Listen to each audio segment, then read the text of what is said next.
Hey, Truth Seekers, welcome back. Zach here. It's October 11th, 2016. The purpose of this video is to talk about how symbols are used to rule over us, often not for our benefit, and how symbols are hidden within our own English language. And for this lesson, we're going to use Colin Kaepernick, who's the front page story of ESPN.com today, the sports reporting news. For the last 2 months, Colin Kaepernick has been a familiar face in mainstream media because he is the first professional athlete to be recognized for protesting against the national anthem, the common flag worshiping ceremony before sports games, professional, collegiate, high school in this nation. Since Colin Kaepernick has become the face of this story, there have been many other stories of many other athletes at all levels, professional, college, and high school. This has become a viral news story. And the reason this is a viral news story right now is because it's a story that divides us as a people. In this nation, there are many different feelings about the flag. You know, there are those who really respect and appreciate and truly worship the flag. There are those who see the flag as a piece of cloth, a symbol, an empty symbol, a Masonic symbol. So there's these different viewpoints, and by putting out stories such as this, it charges up people with their different viewpoints, and in society, those people clash. You know, if you go to a professional sports game, there's often alcohol, there's tension just because fans, they're so into their team and so against the other team. If you go to professional sports games, it's not uncommon to see fights, people throwing their beers at each other. So just add one more divisive element to it, you know? You're turning up the heat on the oven. And what I have been showing for the last 2 years is how the NFL uses its athletes to complement the ongoing propaganda in the media. A lot of NFL athletes have participated in the hands up, don't shoot protest that coincides with the reported shootings. The first team to participate was the St. Louis Rams after the Michael Brown incident. You know, and there's been a lot more since. There was LeBron James in the Trayvon Martin shooting years ago. You know, at the Super Bowl this year, which I predicted well in advance, if you missed my work, last year in November, I said the Super Bowl would be the Broncos defeating the Carolina Black Panthers for the race war symbolism. O.J. Simpson, the white Bronco, white versus black, white quarterback, black quarterback. In November, I said this would be the Super Bowl, and there would be race war symbolism, likely a Black Panther tribute. So real quick, before I educate you on the symbolism of Colin Kaepernick and the Afro that he has been made to grow out for this contrived story, let me take you back to what you might have missed last year. I talked about all of this in the build-up to the Super Bowl. San Francisco hosted the Super Bowl last year, which is right by Oakland, where the Black Panther Party was established. So look at this. Black Panther Party has Gematria of 74, like Masonic, like occult. Freemasonry is very occult, a lot of esoteric knowledge. 74 is a very important number to Freemasonry. This nation, the United States of America, established by Freemasons. Look at this. The word holiday has Gematria of 74, and so does Independence Day. Independence Day. Not a coincidence. Gematria is important to Freemasonry. Freemasonry has concepts such as order out of chaos, divide and conquer. They believe in using the esoteric, occult, ancient knowledge of the world, which includes Gematria, what I'm showing you right here, the practice of coding numbers into words. Anyhow, look at this. Because of understanding this knowledge, I was able to make the prediction of who would be the MVP of the Super Bowl last year well in advance. Here's what you need to know. Oakland in Gematria sums to 58. That's where the Black Panther Party was established. Last year, San Francisco 49ers hosted the Super Bowl just across the bay from Oakland. Huey P. Newton's who established the Black Panther Party. What I knew from research is the next quarterback to start in a Super Bowl last year, had the possibility of being the 58th and the 59th if there were two quarterbacks who'd never been. It was very obvious that the season was scripted for Peyton Manning. I knew he was going to be. He'd already been. So the next quarterback to start against him would be the 58th quarterback to start in a Super Bowl, and a lot lined up for the Panthers and Cam Newton. The last time the Broncos and Panthers had played each other in history, their game summed to 50 points, a clue that they would meet in Super Bowl 50. Anyhow, Huey P. Newton, 58. This important number to Freemasonry, Oakland, 58. Think about Cam Newton, the quarterback of the Panthers with the Black Panther on the side of their helmet. I was saying at the time, if he becomes the next quarterback, he's going to be the 58th. And sure enough, that did happen. Because this is truly how your NFL is scripted. It's full of tributes every year, every season, every game. Yesterday, the Tampa Bay Buccaneers from Florida won on Christopher Columbus Day. Columbus, who sailed for Spain. Florida used to be a Spanish territory. Christopher Columbus came to the home of the natives and took it. Yesterday, the Buccaneers, the Pirates, went to the home of the Panthers and took the game in very scripted fashion. Anyway, your league is full of tributes and history and numbers. This goes on all the time. With regards to Black Panther Party, it has Gematria of 74, like this special Masonic number. Colin Kaepernick, his name also has this Gematria. Huey P. Newton died in the year 89. The new Black Panther Party was established that year. Anyhow, all of this history is scripted by the numbers. These numbers have been coded into so many divisive things. Look at the phrase white supremacist. White supremacist, Gematria of 74. Not a coincidence.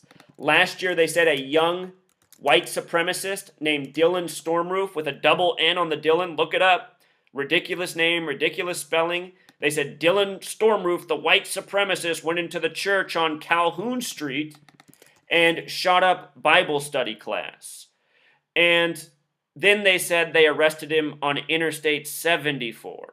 And none of this is a coincidence. All of this is contrived propaganda, and this is what I'm trying to say is going on. Your news is making up fictional stories to divide a divide that is real further. You know, we live in a nation where there's racial hatred. People hurt. They kill each other for the wrong reasons out of hate. We have police that discriminate and target racially. We have a person running for the Republican Party that has said we need stop and frisk in black neighborhoods. And people support this, you know. We live in mad times. And for a lot of people, their only safety net in this world to escape with their mind from all the madness, their job, all the bullshit in the world, it's professional sports. And they use cognitive dissonance there, and they don't realize how the sports are all part of the same web. That's why these sports leagues reinforce the propaganda. Think about after September 11th, how the New England Patriots out of nowhere became the darlings of the league. The Patriot Act, sentiments of patriotism, then the New England Patriots and Tom Brady by the numbers. Think about Katrina and then the Aints becoming the Saints, winning a Super Bowl. You know, pro sports is littered with narratives crossing from media to sports. From 9/11 to Katrina to what's going on with the propaganda and the Super Bowl being the white Broncos versus the Black Panthers. You know, O.J. Simpson, new TV show the weekend before the Super Bowl that begins with the white Bronco chase. Former football player. So anyway, I was looking at this ESPN cover story and I was thinking about, you know, how we're sold out by these athletic actors that participate in these lies. They do it for the fame, for the money. These people are paid multi-million dollars a year. Colin Kaepernick, I think, makes $16 million a year, maybe more. It's a lot of money. Divide your salary by $16 million.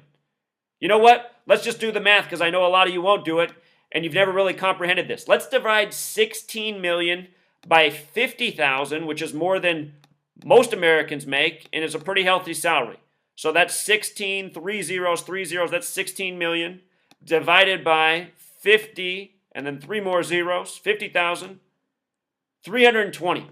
That means you'd have to work 320 years at your salary of $50,000 to make what Colin Kaepernick makes in a season. And what's Colin Kaepernick have to do this year? He doesn't even have to play football. He's on the bench. Well, he got put back in, and what did I say? If you missed my preview week video last week, I said why Colin Kaepernick will be starting again after that game before it was even played. It's all a script by the numbers. But anyway, Colin Kaepernick this year, he just had to grow out the Afro. And if you missed my video that I put out 2 months ago when this first happened, I showed how he was being used because he has parallels to the 1968 Summer Olympics tribute as well. I'll link that video in the description. Right away, I said why he grew out the Afro, what it was all about.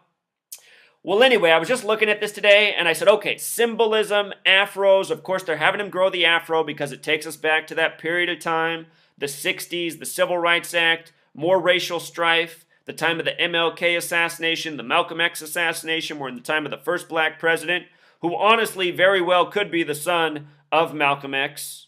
There's rumors out there, and I don't think it's too far off. There's a lot of parallels between MLK, Malcolm X, and Barack Obama being the 44th president. If you haven't seen my work on that, check it out.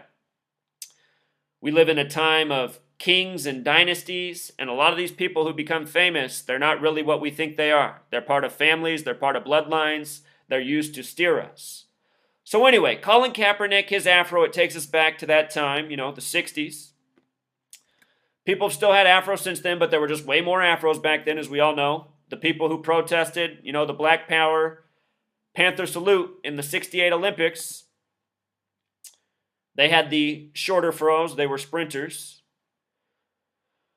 But anyway, look at this. I got the thought today, I was like, I wonder if there's symbolism within the word Afro that's been given to us in this period of time where language and numbers are under this Gematria system. Again, English and Gematria, the same value, that special number 74.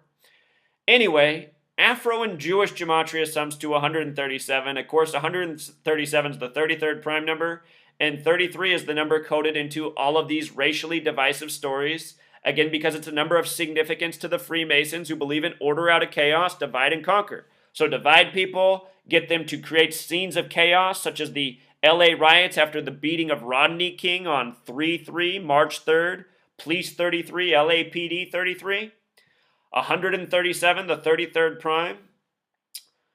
This is why these words that we have exist. They've been created with these concepts, Because people have been programmed to hate people over race.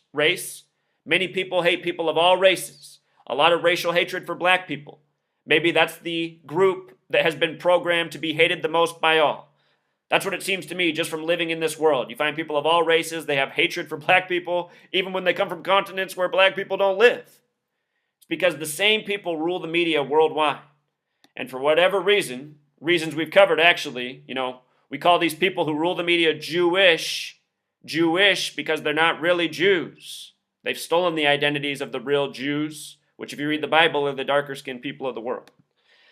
But anyway, 33 coded all over this racial divisiveness, masonry, secrecy, order, federal, police, black lives, KKK, race war, And of course, this whole flag debate and having a black man not salute the flag during the national anthem, for some people that'll make them even more infuriated because they've been programmed with the racial hatred as well.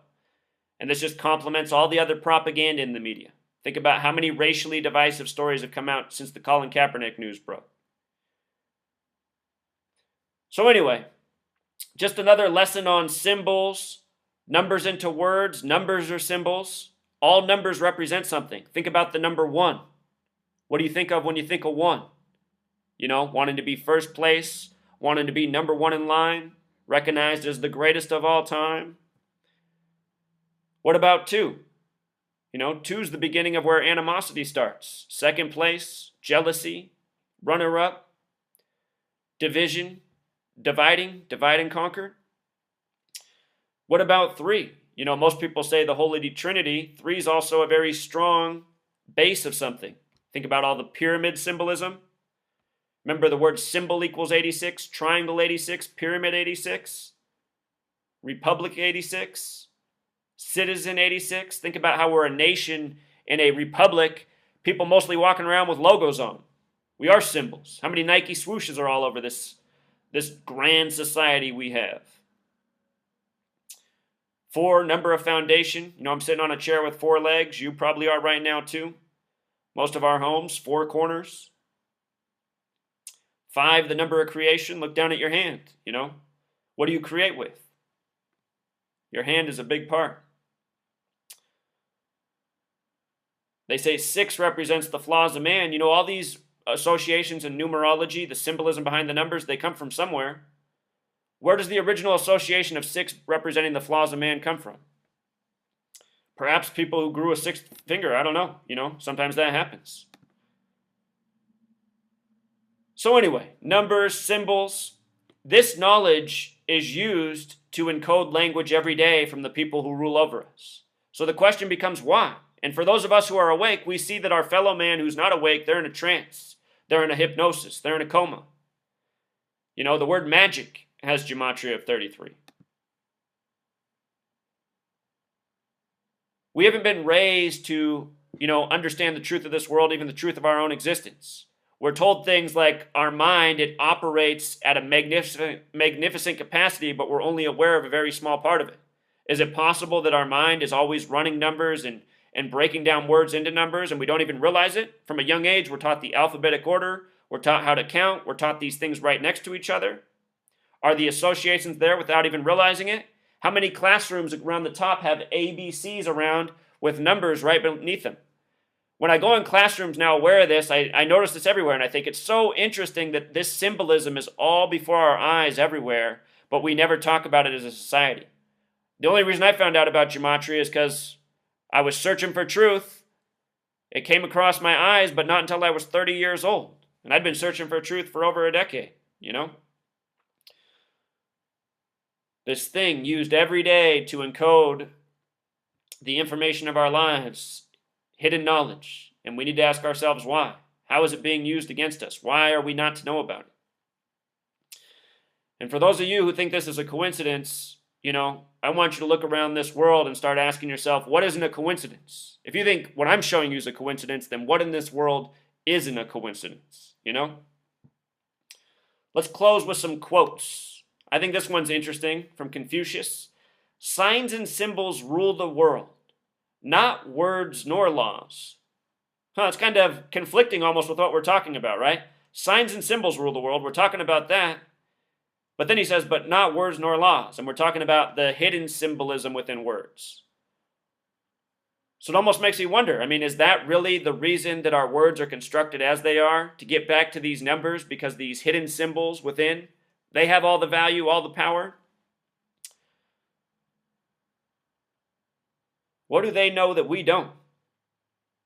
Numbers have life. They're not just symbols on paper. And since the time I started this research, I found that there's something very organic to these numbers as well. Quick example from my own life, my own birth. My father's full name in Gematria sums to 89. My full name in Gematria sums to 89. My mother's birthday is September 8th, which is written 8/9 in most parts of the world. The day I was born, July 21st, 1983.